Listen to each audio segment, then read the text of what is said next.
Sri Sachidananda Sadguru Sainath Maharaj Ki Jai.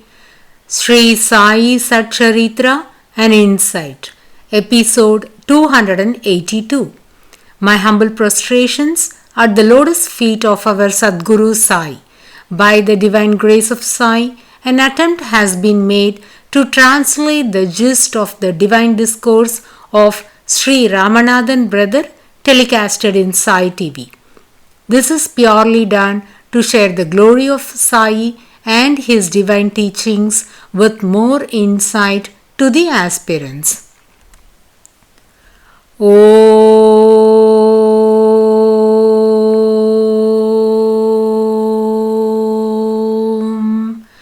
Gurur Brahma Gurur Vishnuhu Gurur Devo Maheshwaraha Guru Sakshat Parabrahmam Tasmai Shri Gurave Namaha. Dear devotees, in the previous episode we heeded the similarities between Lord Krishna and his incarnation Sri Sai Maharaj. In continuation to that, Hemant Panji narrates about the construction of the Samadhi Mandir. Let's now discuss in detail how Sriman Bhuti was blessed to construct this holy Samadhi shrine for Sri Sai Maharaj, in which the most enthralling pratima of Sri Sai Maharaj and his holy body is adorning and blessing lakhs and lakhs of devotees that flood every day to have a glimpse of him in his holy abode.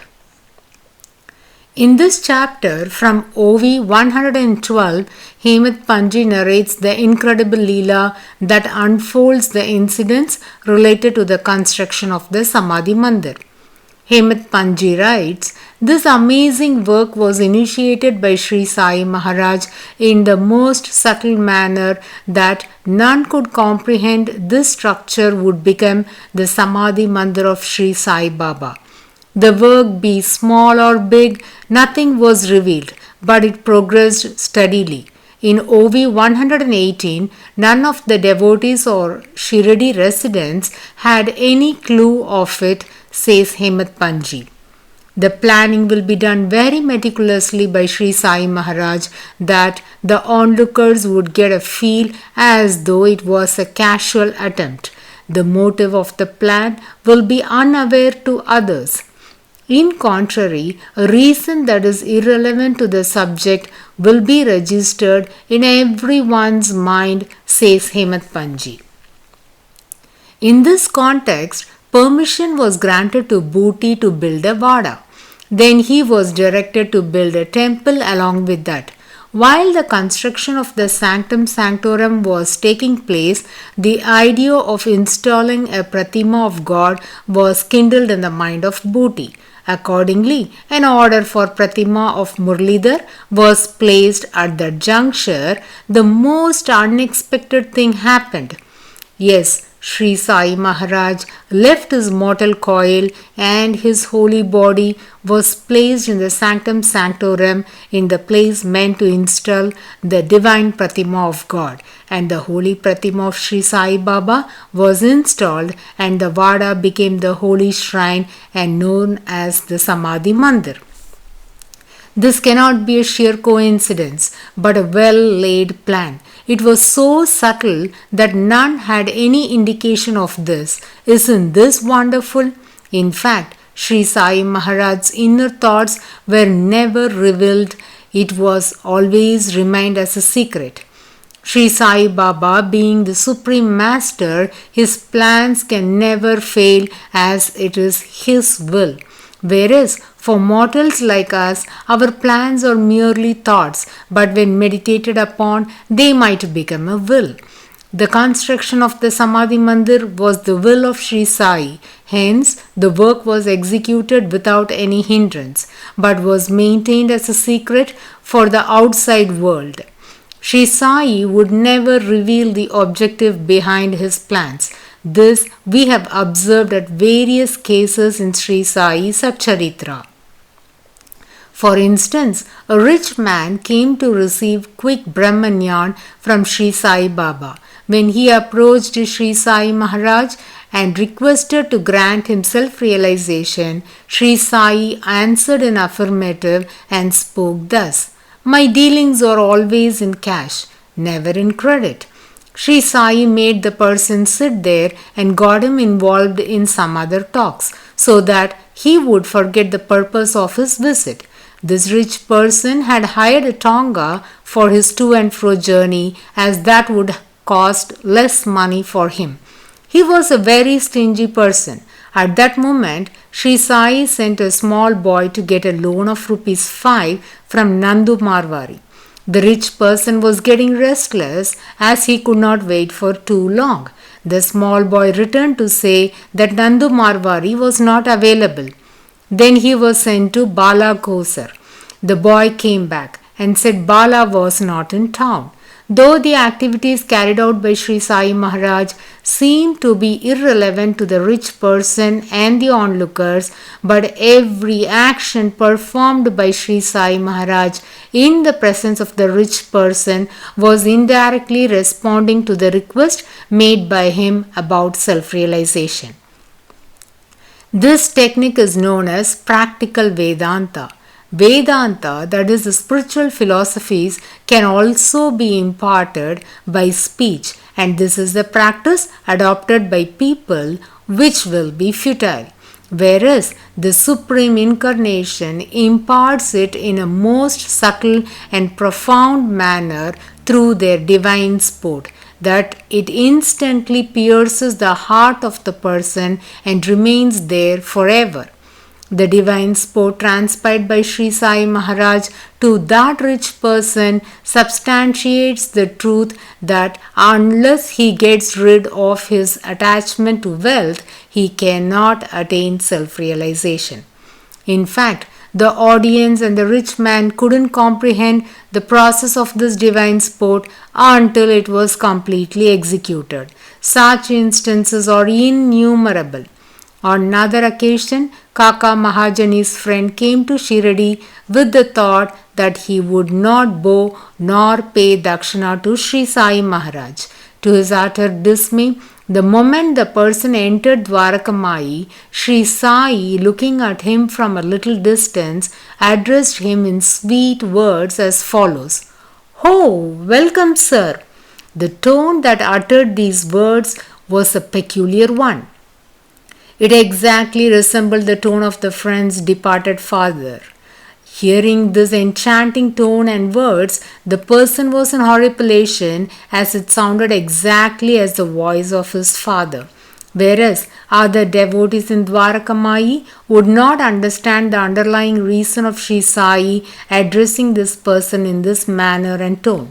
Whereas Sri Sai Baba was always keen in implementing his plans. Ramanathan brother would like to share some interesting information related to the above subject. There is an art known as Samudrika Lakshana. An expert in this field can comprehend the character of a person by studying the person's features. None can grasp the supreme traits of Sri Sai Maharaj by studying his features. With all humility, I am making a childlike attempt to describe the attributes of Sri Sai Maharaj. If we look at the original picture of Sri Sai Baba taken during the year 1916, in which Sri Sai was leaning to the walls of Pilaji Gurav's mud house, behind him Bagoji Shinde stood holding an umbrella, accompanied by Nana Nimonkar holding an arm of Sri Sai, and Bapu Sahib Bhuti clasps the other arm of Sri Sai Maharaj, and Nana Chopdar holds the staff as that of a Bagaldar. This picture is very popular among the Sai devotees and reveals various significant details. Just like the Rama Parivar picture depicts many important information, similarly this picture of Sri Sai Maharaj taken in the year 1916 is loaded with notable facts. If we carefully observe this picture, we can see the bandage in the right hand of Sri Sai Maharaj done by Bagoji Shinde for treating the burns that happened when he inserted his hand into the duni for the sake of saving the blacksmith's baby. Bagoji Shinde was blessed to serve Sri Sai Maharaj. Though he was severely afflicted with leprosy, he was fortunate to do this service until the Mahasamadhi of Sri Sai Baba. From the time he began this service, the severity of the disease reduced to a considerable extent. It makes us wonder if Sri Sai Baba burnt his arm for the sake of giving an opportunity to Bagoji to serve him. In turn, his sins will be eradicated. Or, as his Leela took place on Dhanatrayodashi day, did Sri Sai offered his flesh to the Lord of Agni to strengthen its fury? Or was it to save the blacksmith's child from the burning furnace? There are many perspectives to this Leela. These are a few of our presumptions and not the conclusion. If we look at Sri Sai Baba's fingers in this picture, they are elongated. His index finger is very long and it comprises of 4 compartments and 3 horoscopic lines. The enlarged wall-size picture of the above photo is kept at Korale Sri Radhakrishna Mai Mandir. All these details can be well observed in this picture. In this temple, we can also have the darshan of the holy feet of Sri Sai Baba that were naturally etched on a stone. Elongated index finger is also one of the Samudrika features, and those who have this feature will be able to execute all their plans expertly. Ramanathan brother concludes his thoughts with a strong note that none can gauge the spiritual potencies of Sri Sai Baba or decode it through the art of Samudrika Shastra or any other philosophies. Getting back to the original thread, in the OVs 112, 13 and 114, Hemat Panji establishes the fact that Sri Sai's plans are very subtle, can't be comprehended by any mortal. Objectives of the plans are unrevealed, but the execution process will go on without any clue to the audience as to what would happen next. Following this, in 121st OV, Hemat Panji writes, Saints, while in their mortal coil, out of compassion, work day and night for the spiritual progress of the devotees, and before attaining Samadhi, they plan how and where their mortal remains should be kept, as that would become a place of worship for the devotees, which would bestow all the blessings upon them and give them solace and divine joy. So the aim of the self-realized one is to elevate the devotees spiritually. Sri Sai Maharaj has given 11 assurances to his devotees. Among those, 4 of them are related to after he leaves his mortal coil. They are worth recalling now. Believe me, though I pass away, my bones in my tomb will give you hope and confidence. Not only myself, but my tomb would be speaking, moving and communicating with those who would surrender themselves wholeheartedly to me. In 122nd OV, Hemat Panji says, some saints chose the place where their body had to be buried once they attained Mahasamadhi. So it is evident that the Samadhi shrine of the saints are constructed as per their will. Let us now listen to the construction of Samadhi Mandir of Sri Akalkot Maharaj, who is believed to be an incarnation of Lord Dattatreya. One of his fervent devotees was Cholappa, and Swami Samarthar stayed in his house most of the time. At that juncture, by the intuition of Sri Akalkot Maharaj, Cholappa had a strange wish that when Sri Akalkot Maharaj attains Mahasamadhi, his body must be buried inside the compound of his house. As we are aware, everything happens only by the will of the Supreme Incarnation. Cholappa began to secretly dig a big trench to place the body of Sri Akalkot Maharaj when he leaves his body. None was aware of this. Even his wife didn't know about this strange or his secret wish. Whereas the all-knowing Sri Akkalkot Maharaj was aware of Cholappa's inner desire. One day, while trekking by that place, the Supreme Incarnation told Cholappa, I will not leave this place until I pack and dispatch you from here. Cholappa couldn't comprehend the meaning of this assertion of Sri Akkalkot Maharaj.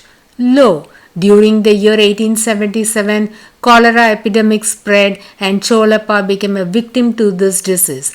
Now, Cholappa's body was buried in the trench that was dug for placing the mortal remains of Sri Akkalkot Maharaj. The most compassionate master desired to fulfill the wish of his ardent devotee. Hence, he had his samadhi constructed in the trench that was dug by Cholappa, which was adjacent to where Cholappa's body was buried.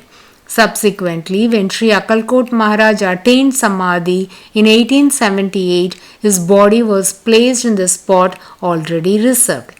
What an incredible Leela this is! The actions of the saints are unfathomable and subtle that none can comprehend their plans.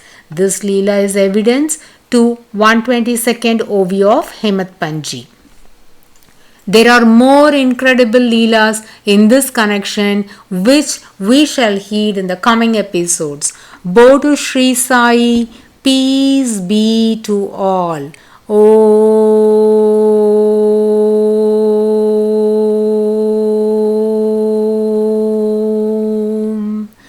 Sai Ram.